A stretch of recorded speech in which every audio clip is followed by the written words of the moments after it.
In the marble corridors of Valdoria Palace, where whispers carried more weight than official decrees, a single phone call would shatter centuries of royal tradition and expose the dark secrets that had been festering beneath the golden crown for decades. What started as a desperate father's attempt to reconcile with his estranged son would spiral into the most explosive royal scandal in the kingdom's thousand-year history, threatening not just the monarchy, but the very fabric of the nation itself. The call came at 3:47 a.m. on a rain-soaked Tuesday morning. King Alexander III, ruler of the prosperous European kingdom of Valdoria, sat alone in his private study, his weathered hands trembling as he dialed a number he had memorized but rarely used. On the other end of the line, 3 time zones away in New York City, Prince Marcus, once the heir to the throne, now a self-exiled businessman, would answer a call that would change everything. Neither father nor son could have predicted that this conversation, meant to heal old wounds, would instead tear open the royal family's most carefully guarded secrets, expose a web of betrayal spanning generations, and ultimately force a kingdom to choose between tradition and truth. The storm clouds had been gathering over Valdoria Palace for months, but few had noticed the signs. King Alexander III, at 72 years old, had ruled the small but wealthy European kingdom of Valdoria for nearly 4 decades. His reign had been marked by prosperity, stability, and a carefully cultivated image of royal perfection that made Valdoria the envy of constitutional monarchies worldwide. The kingdom, nestled between Switzerland and Austria, had transformed from a modest alpine principality into a thriving financial and cultural hub under Alexander's guidance. But behind the palace walls, cracks had been forming in the royal foundation for years. The king's relationship with his eldest son, Prince Marcus, had deteriorated so completely that the heir apparent had renounced his claim to the throne 5 years earlier and moved to America to build a technology empire far from the suffocating protocols of royal life. The official story, carefully crafted by the palace's public relations machine, spoke of Prince Marcus taking a temporary sabbatical to gain international business experience. The reality was far more complicated. The rift between father and son had begun innocently enough. Prince Marcus, brilliant and independent-minded from childhood, had always questioned the rigid traditions that governed royal life. As he grew older, his questions became challenges, and his challenges became outright rebellion against what he saw as an outdated system built on privilege and pretense. The final break came during a heated argument about the prince's refusal to enter into an arranged marriage with the daughter of a neighboring royal family, a union that would have strengthened political alliances but would have trapped Marcus in a loveless partnership. Queen Isabella, Alexander's wife of 45 years, had tried desperately to mediate between her husband and son, but her efforts only seemed to deepen the divide. She understood Marcus's desire for freedom and authenticity, having sacrificed her own dreams as a young artist to fulfill her royal duties. Yet she also understood the weight of centuries of tradition that rested on Alexander's shoulders and the genuine fear he harbored about the monarchy's future in an increasingly democratic world. The king's younger son, Prince David, had always lived in Marcus's shadow. Where Marcus was charismatic and rebellious, David was dutiful and conventional. When Marcus abdicated his position as heir, David reluctantly stepped into the role, though everyone, including David himself, knew he lacked his brother's natural leadership abilities and public appeal. The pressure of suddenly becoming the future king had taken its toll on David, who had developed a drinking problem that the palace worked tirelessly to hide from public view. Princess Sophia, the youngest of the royal children at 28, had become the family's unofficial peacekeeper, though she carried her own burdens. Brilliant and socially conscious, she had dedicated her life to humanitarian causes, using her royal platform to advocate for refugees and environmental protection. However, her upcoming marriage to Duke Christopher of Montclair, a man chosen for political advantage rather than love, was eating away at her soul. She had confided in Marcus during one of their rare phone conversations that she was considering following his example and leaving royal life entirely. The kingdom of Valdoria itself was facing challenges that the royal family's internal struggles only complicated. Economic pressures from larger European powers, growing Republican sentiments among younger citizens, and questions about the monarchy's relevance in the modern world created an atmosphere of uncertainty. King Alexander, despite his outward confidence, privately worried that he might be the last effective ruler of his lineage. The palace staff, from the longest-serving butlers to the newest maids, had learned to navigate the complex web of family tensions with practiced discretion.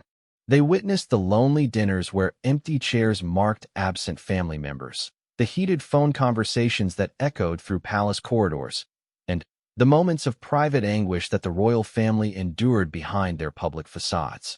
Chief of Staff Margaret Thornfield, who had served the royal family for 23 years, often found herself playing unofficial counselor to various family members, a role that weighed heavily on her conscience as she kept their secrets. The media, both domestic and international, sensed the underlying tensions but had been kept at bay by Valdoria's strict privacy laws and the palace's sophisticated public relations apparatus. However, rumors persisted in royal watching circles about the true reasons for Prince Marcus's departure, the extent of Prince David's personal struggles, and the growing strain within the royal marriage.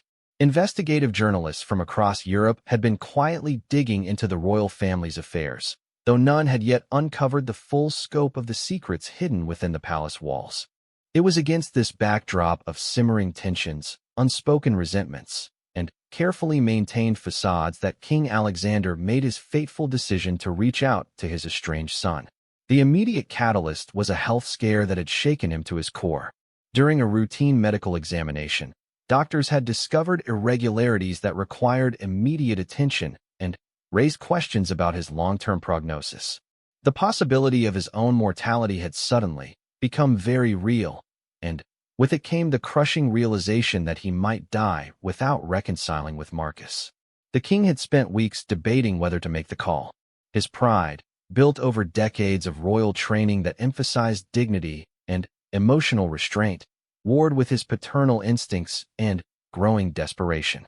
Queen Isabella had encouraged him to reach out, as had Princess Sophia during her increasingly rare visits to the palace. Even Prince David, despite his own complicated feelings about his older brother's abandonment, had suggested that the family needed healing. The decision to call came suddenly, on that rain-soaked Tuesday night. Alexander had been reviewing state papers in his study when he came across a newspaper article about Marcus's latest business success. His son's company had just secured a major international contract, and the article included a recent photograph of Marcus at a press conference. The king was struck by how much his son had aged in their years apart, but also by the confidence and vitality that radiated from his expression. This was the son he remembered from childhood, brilliant, determined, and unafraid of challenges. The weight of lost years suddenly seemed unbearable. Alexander realized that his stubborn adherence to royal protocol had cost him a relationship with the child who had once looked up to him with unquestioning admiration. The memory of 5-year-old Marcus proudly wearing a miniature military uniform at a state ceremony, trying so hard to imitate his father's bearing, brought tears to the king's eyes for the first time in years. As he dialed Marcus's private number, Alexander's hands shook not just with age but with the magnitude of what he was attempting. This conversation could either begin to heal the deepest wounds in his family or could make them irreparably worse. He had no script for this moment, no protocol to follow. For perhaps the first time in his reign, King Alexander III was about to act purely as a father, not as a monarch. The phone rang once, twice, 3 times. In New York, Marcus was working late in his Manhattan office, reviewing contracts for an expansion into Asian markets. When he saw the international number on his phone's display, his first instinct was to let it go to voicemail. He had built a successful life in America precisely because it was 3,000 miles away from the complications of royal life. But something about the timing, the persistence of the caller, made him hesitate. On the 4th ring, Marcus answered. "Hello." The simple greeting hung in the air between father and son, carrying with it years of pain, misunderstanding, and love that had never quite died despite everything that had happened. In that moment, neither man could have imagined that their conversation would set in motion events that would shake the very foundations of the Valdorian monarchy. King Alexander cleared his throat, his voice catching slightly as he spoke the words he had rehearsed 100 times, but never quite believed he would actually say. Marcus, it's your father. I know it's late, and I know we haven't spoken in too long, but I need to tell you something, and I need you to listen. The conversation that followed would last nearly 2 hours and cover decades of misunderstandings, regrets, and carefully buried family secrets. It would end not with reconciliation, as Alexander had hoped, but with revelations that would destroy the carefully constructed mythology surrounding the Valdorian royal family and force a nation to confront uncomfortable truths about the institutions they had long revered. What neither father nor son realized as they began to talk was that this conversation was not happening in privacy. A sophisticated surveillance operation, orchestrated by forces both within and outside the kingdom, had been monitoring royal communications for months. Every word of their emotional exchange was being recorded, analyzed, and prepared for release at the most damaging possible moment. The stage was set for a scandal that would make headlines around the world and forever change the course of Valdorian history. The emotional call from King Alexander, meant to heal old wounds, was about to tear open secrets that would explode the royal family's carefully maintained facade and expose the human cost of living under the weight of an ancient crown. As the conversation continued deep into the night, rain continued to fall on the palace grounds, washing away the last remnants of normalcy before the storm that was about to break over the royal family of Valdoria. The conversation began tentatively, with King Alexander's voice heavy with the weight of unspoken years. Marcus, I've been thinking about our last conversation, the one we had before you left. I said things I shouldn't have said. Marcus, sitting in his 20th floor office overlooking the Hudson River, felt his carefully constructed emotional defenses begin to crack. For 5 years, he had trained himself not to think about that final argument, the one that had ended with his father's harsh words about duty, loyalty, and the shame Marcus was bringing to centuries of royal tradition. Now, hearing the vulnerability in Alexander's voice, Marcus found himself transported back to a time when his father had been not just a king, but the man who had taught him to ride horses, who had shared secret midnight visits to the palace kitchens for stolen cookies, who had once been his hero. I've been thinking about it too, Marcus replied carefully, his own voice betraying more emotion than he intended. Every day, actually. What followed was an exchange that began with cautious apologies and gradually evolved into something neither man had expected. Alexander, perhaps for the first time in his life, spoke honestly about the loneliness of kingship, about the impossible choices between personal happiness and royal duty that had defined his entire existence. He told his son about the sleepless nights spent wondering if he had failed as a father, about the pride he had never been able to express when Marcus's business achievements made international headlines, about the empty chair at every family dinner that served as a constant reminder of his greatest failure. Marcus, in turn, revealed the pain of feeling like he could never live up to expectations that seemed designed to strip away everything authentic about him. He spoke about the suffocating weight of tradition, about watching his father disappear behind the mask of monarchy until the warm, loving man who had raised him seemed like a childhood fantasy. He explained how leaving had not been an act of rebellion, but one of survival, a desperate attempt to discover who he might be if he wasn't constantly being measured against the ghosts of kings who had died centuries before his birth. As the conversation deepened, both men began to share secrets they had never voiced to anyone. Alexander admitted that he had sometimes envied Marcus's courage to walk away, that there were nights when he lay awake wondering what his life might have been like if he had chosen love over duty. He spoke about his early doubts about ascending to the throne, about the woman he had loved before meeting Isabella but had been forced to give up because she wasn't considered suitable royal material. Marcus revealed that despite his public success, he had never stopped feeling like an imposter, constantly waiting for someone to discover that he was just a failed prince playing at being a businessman. He talked about the relationships he had sabotaged because he couldn't trust anyone to love him for himself rather than his royal connections, about the isolation that came from carrying secrets he could never share with his American friends and colleagues. The conversation took an unexpected turn when Alexander began speaking about Prince David's struggles. Your brother is drowning, Marcus. I don't know how to help him. He never wanted to be king, and I'm watching the pressure destroy him piece by piece. Marcus was quiet for a long moment. He had suspected David was struggling, but hadn't realized the extent of the problem. Why didn't anyone tell me? I could have helped, or at least tried to help. Because we were too proud, Alexander admitted. Because admitting that David was falling apart would have meant admitting that we needed you back, and I couldn't bring myself to ask. This admission opened floodgates neither man had expected. Alexander began revealing the full scope of the royal family's hidden struggles. He talked about Princess Sophia's desperation to escape her upcoming arranged marriage, about her threats to renounce her title and disappear. He spoke about Queen Isabella's growing depression, about how she had slowly withdrawn from public life as the family's problems mounted. He even admitted his own health concerns, the medical issues that had prompted this late-night call. The monarchy is dying, Marcus, Alexander said finally.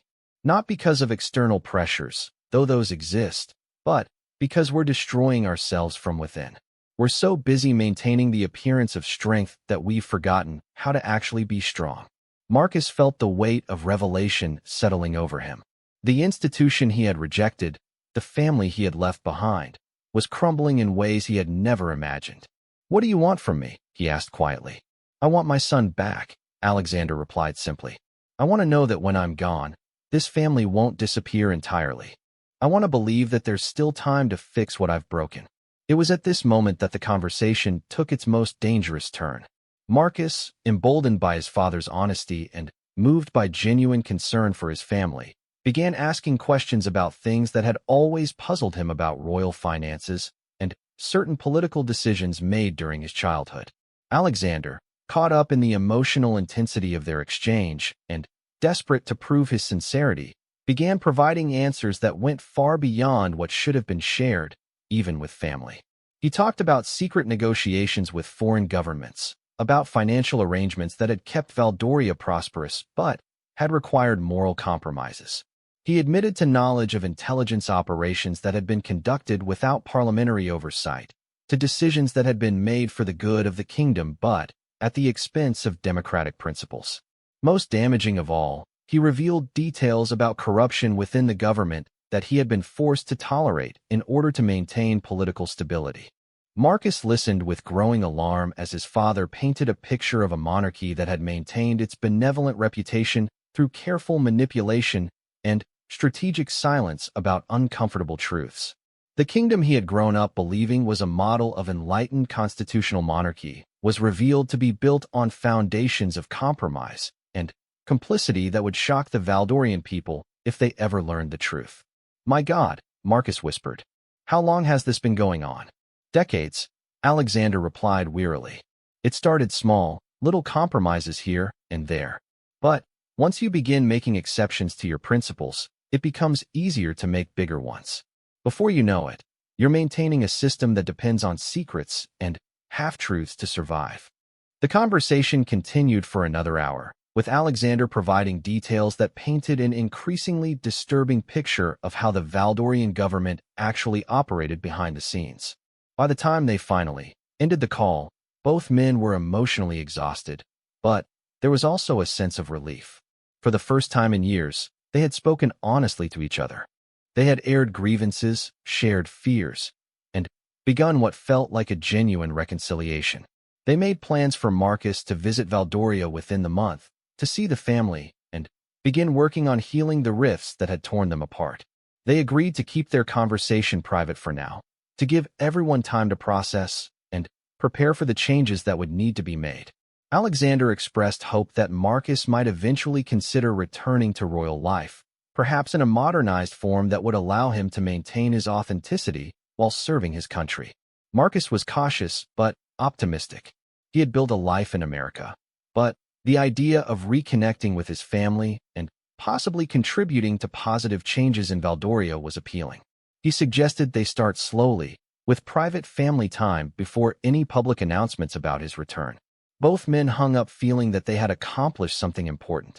The conversation had been painful but necessary, and it seemed to offer hope for a future where the royal family might function as both an institution and a healthy family unit.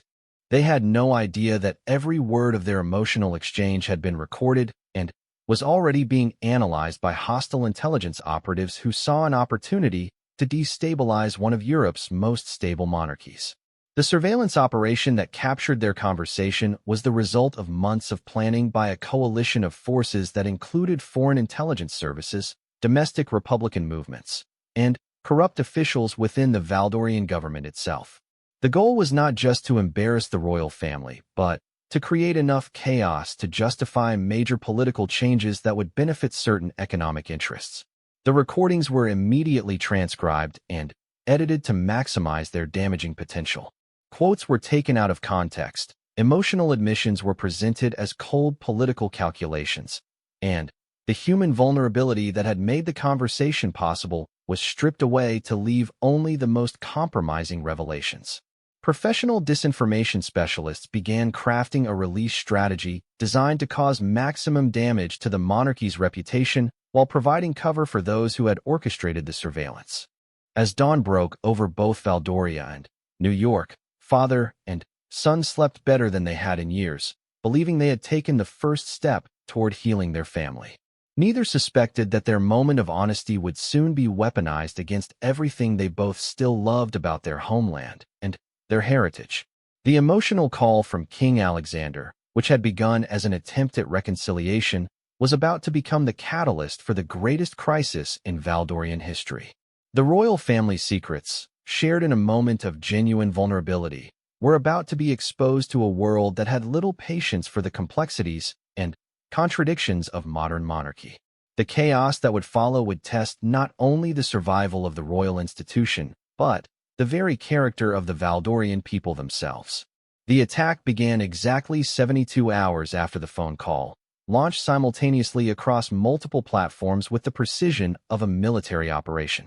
At 6 a.m. Valdorian time, major news outlets across Europe received anonymous packages containing transcripts, audio recordings, and detailed financial documents that painted the royal family and the Valdorian government in the most damaging possible light.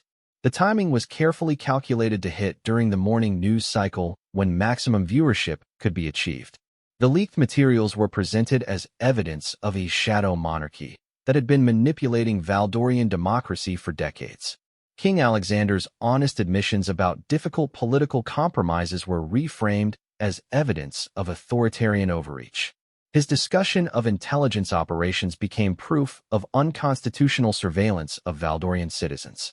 Most devastating of all, his financial disclosures were presented as evidence of massive corruption and illegal enrichment at the taxpayers' expense.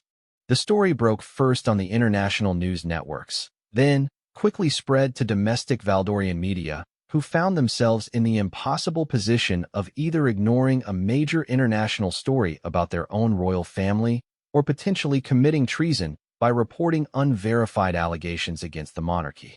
The careful balance that had long existed between press freedom and royal privacy collapsed within hours as news organizations struggled to verify claims while competing to provide the most comprehensive coverage of the developing scandal.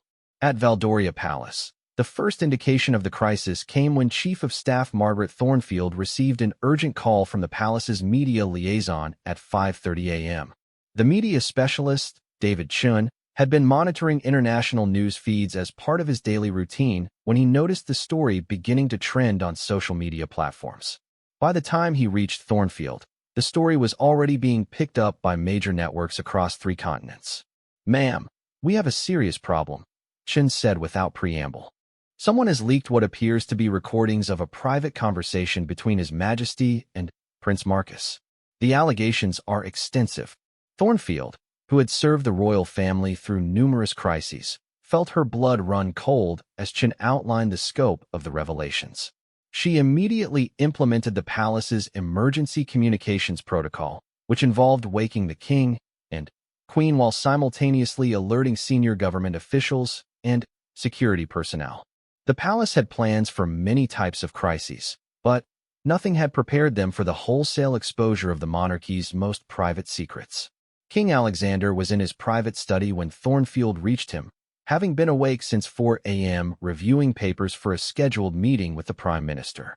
When she explained the situation, his first reaction was disbelief, then confusion, and, finally, a crushing realization of what had happened.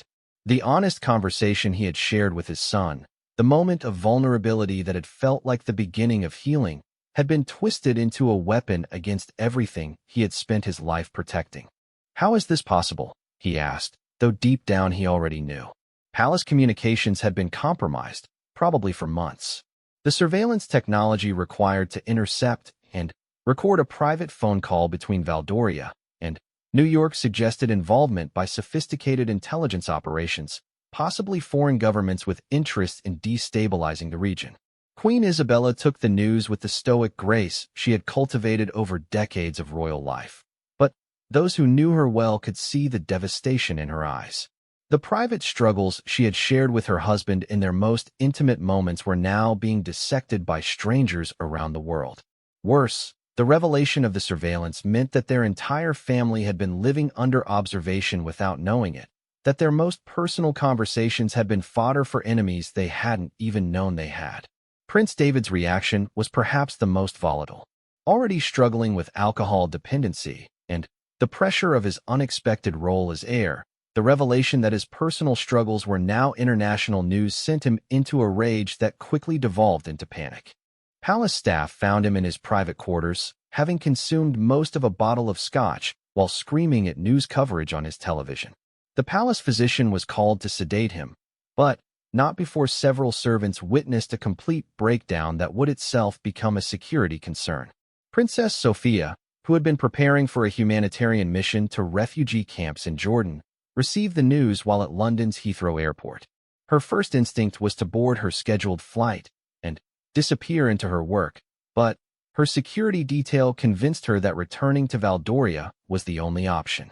The flight back to her homeland was a nightmare of paparazzi, intrusive questions, and the growing realization that her carefully planned escape from royal life through humanitarian work was no longer possible. In New York, Marcus learned about the leak not from his family, but from a CNN alert on his phone while he was having breakfast in his apartment. Seeing his private conversation with his father being described as evidence of royal corruption and authoritarian conspiracy made him physically ill. He immediately tried to call the palace, but found that all communications were being monitored and recorded by security services. His own phone had become a liability, and his apartment building was already being surrounded by international media. The leaked materials had been expertly edited to remove context while maximizing damage. Alexander's admission that "we've had to make compromises" became a headline about royal corruption.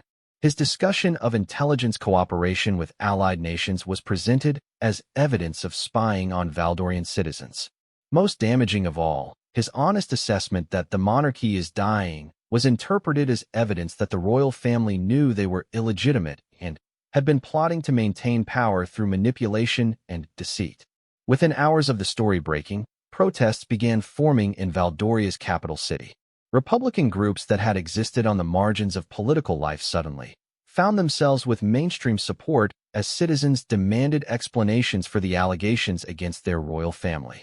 The protests started small but grew rapidly as social media amplified the outrage and organized resistance to the monarchy. Counter-protests also emerged, led by traditionalists who viewed the attacks on the royal family as an assault on Valdorian identity itself.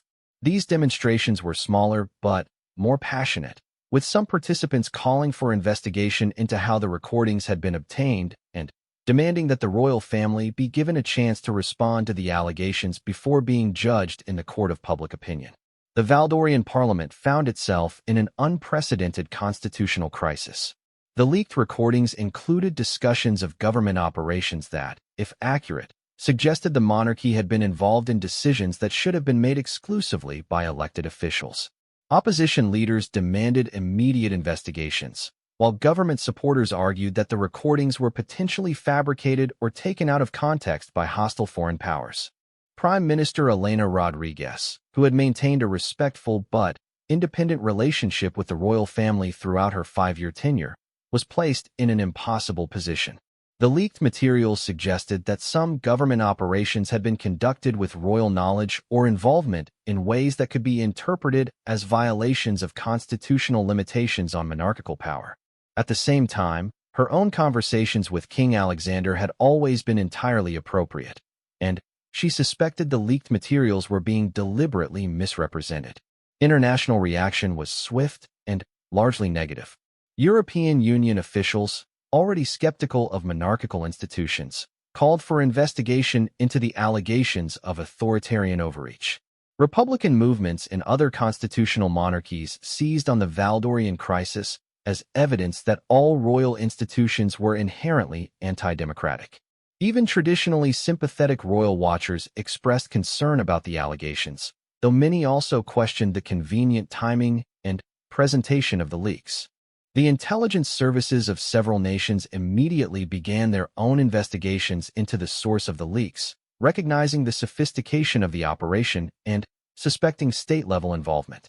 The ability to intercept and record communications between Valdoria and the United States suggested coordination between multiple intelligence agencies, possibly including elements within the Valdorian government itself.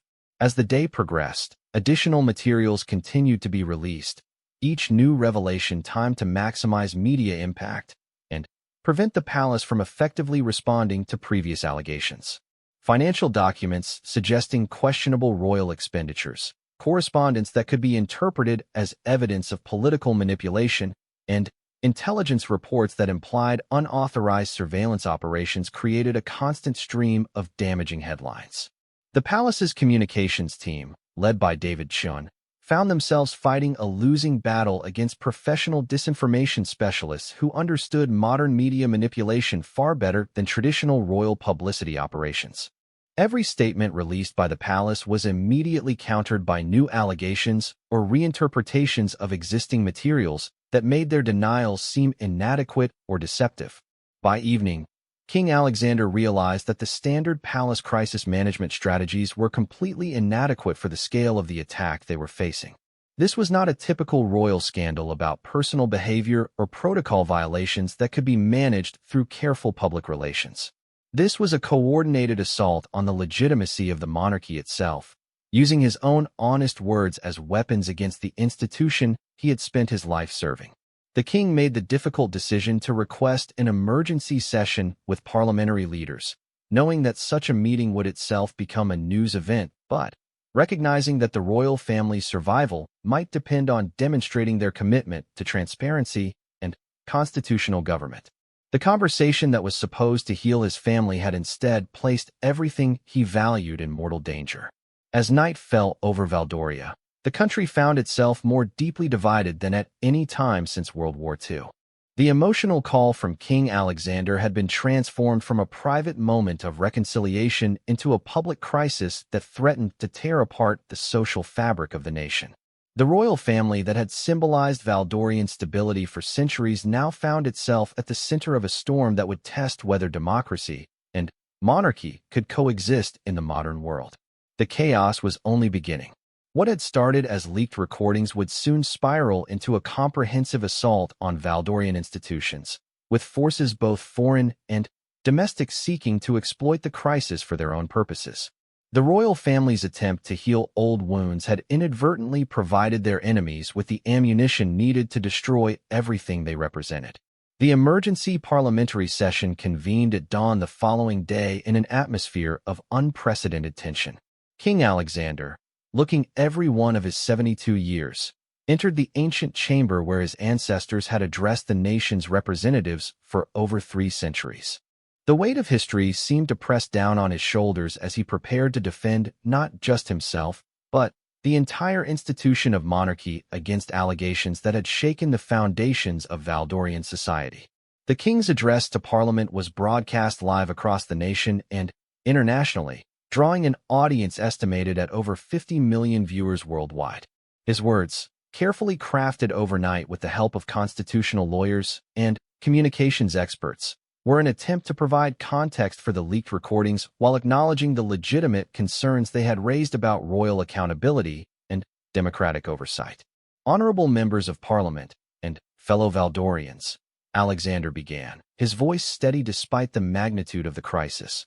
I stand before you today not as your king making demands, but as a citizen of this great nation seeking to restore trust that has been damaged by the unauthorized surveillance and selective editing of private conversations. He went on to acknowledge that the recordings were authentic, a decision that surprised many observers who had expected denials or claims of fabrication. Instead, the king chose radical transparency, admitting that the conversations had taken place while explaining the context that had been stripped away by those who released the materials. He described his health concerns, his desperation to reconcile with his son, and the emotional vulnerability that had led him to share information that should have remained confidential. I spoke as a father to my son, sharing fears and regrets that had accumulated over years of estrangement, Alexander explained. In my desire to rebuild trust within my family, I revealed information about government operations that, while not illegal, should have remained within proper channels. I take full responsibility for this breach of protocol and submit myself to whatever investigation Parliament deems necessary. The king's strategy of preemptive confession caught his enemies off guard but also opened new lines of attack. Opposition leader Thomas Brennan, a longtime Republican who had built his political career on criticism of monarchical privilege, immediately called for the king's abdication and the establishment of a republic. These revelations prove what we have long suspected, Brennan declared. The monarchy operates according to different rules than the rest of us, believing themselves above the democratic institutions that govern this nation. However, the king's honesty also had unexpected defenders.